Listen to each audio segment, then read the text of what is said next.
पहले राजीव, मैं आप ही के पास आती हूँ। आप तो लगातार घूम रहे हैं, अभी माहौल लगातार दिखा भी रहे हैं दर्शकों को। अभी अभी जो हमने सुनवाया उसमें भूपेश बघेल को लेकर के कहते नजर आए डॉक्टर रमन सिंह की बघेल को डर है। महादेव ऐप को लेकर जो कुछ 2 दिन पहले हुआ उस पर भी सवाल उठे कि आखिर जब आचार संहिता लागू है ऐसी चीजें कैसे हो सकती हैं।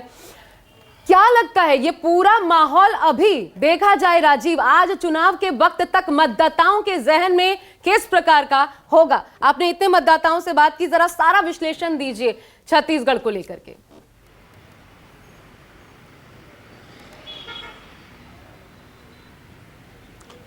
देखिए आशा, जहाँ तक देखने की बात है तो महादेव ऐप पर हुआ विवाद और ईडी की जो प्रेस रिलीज है जो कि 3 दिन पहले ही मतदान के सामने आई और महादेव ऐप के जरिए भूपेश बघेल पर भ्रष्टाचार के आरोप लगाए, मुझे नहीं लगता कि आज के मतदान के समय और 17 तारीख के मतदान में भी इसका कोई असर होगा, क्योंकि इसकी टाइमिंग और जब कुछ जो चीज़ें जैसे हुई हैं और भूपेश बघेल जिस तरह से विक्टिम कार्ड खेलने में माहिर हैं, तो मुझे नहीं लगता कि इसका कोई असर मतदान पे दिखाई दे रहा। हालांकि गंभीर आरोप है और भारतीय जनता पार्टी ने दिल्ली से लेकर रायपुर तक हर तरफ बहुत आक्रामक तरीके से ये 3 दिनों में इस मुद्दे पर लेकर भूपेश बघेल को पूरा घेरा भी है। और एक कारण ये भी है कि इस महादेव ऐप के जरिए छत्तीसगढ़ में बहुत सारे लोगों को ठगा भी गया है और ये बहुत बड़ा रैकेट कोरोना से लेकर अब तक चला है।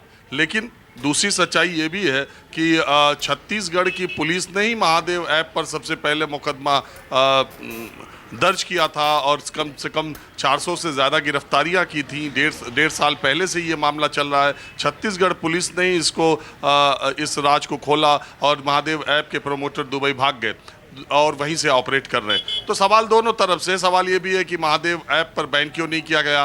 ये जो बेटिंग साइट्स चल रही हैं, जो ऐप चल रहे हैं, उस पर केंद्र सरकार जो टैक्स ले रही है और सारी चीज़ें, तो दोनों तरफ से वाद विवाद है। ये राजनीतिक मुद्दे चलते रहते हैं, लेकिन मूल मुद्दा जो छत्तीसगढ़ का है वो किसानों का है और छत्तीसगढ़ियों का है। और उस मुद्दे पर भारतीय जनता पार्टी ने आपको मालूम है कि प्रधानमंत्री ने आते ही छत्तीसगढ़ में ये कहा था कि 5 साल के लिए अनाज मुफ्त कर दिया जाएगा और तमाम किसानों से संबंधित योजनाओं की बात कही थी।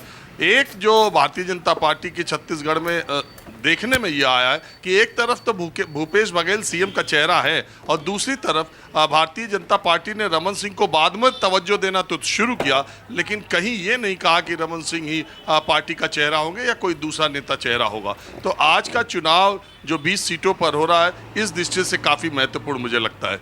दूसरी तरफ मिजोरम में जो चुनाव हो रहा है, देखने वाली बात होगी कि मणिपुर जो 8 महीने से जल रहा है और मिजोरम से सटा हुआ राज्य है और उसका बहुत कुछ असर, क्योंकि जो कम्युनिटी के लोग मणिपुर में हैं वो मिजोरम में भी काफ़ी संख्या में, हालांकि वो विवाद, वो क्लैश आपस में मणिपुर की तरह मिजोरम में नहीं है, लेकिन उस घटना का कितना असर मिजोरम पर पड़ता है, क्योंकि कांग्रेस पार्टी ने मिजोरम में पीछे दिनों 10-12 दिनों 15 दिनों में काफ़ी माहौल परिवर्तित किया है। तो ये देखने वाली बात होगी कि कांग्रेस का वहाँ कुछ होता है या फिर मिजो नेशनल फ्रंट जो है। एक छोटी सी टिप्पणी राजीव इस पर भी कर दीजिए, उसके बाद हम बाकी अपने सहयोगियों का भी रुख करेंगे और मेहमानों का भी। छोटी सी टिप्पणी इस बात को लेकर कि आज प्रधानमंत्री मोदी का ट्वीट आता है, कहते हैं कि बढ़ चढ़कर, मतलब उन्होंने मतदान के लिए अपील की, बढ़ चढ़कर वोटिंग में हिस्सा लीजिए, युवाओं को जो पहली बार के वोटर्स हैं उनको बहुत बधाई देता हूँ, वो घर से निकले वोट करें। लेकिन राहुल गांधी का जब ट्वीट आता है तो उसमें वो आज भी गारंटियां याद दिला रहे हैं। ये अंतर जो है इसका विश्लेषण कीजिए जरा। आज भी अगर गारंटियां याद दिला रहे हैं, ये क्या बताता है?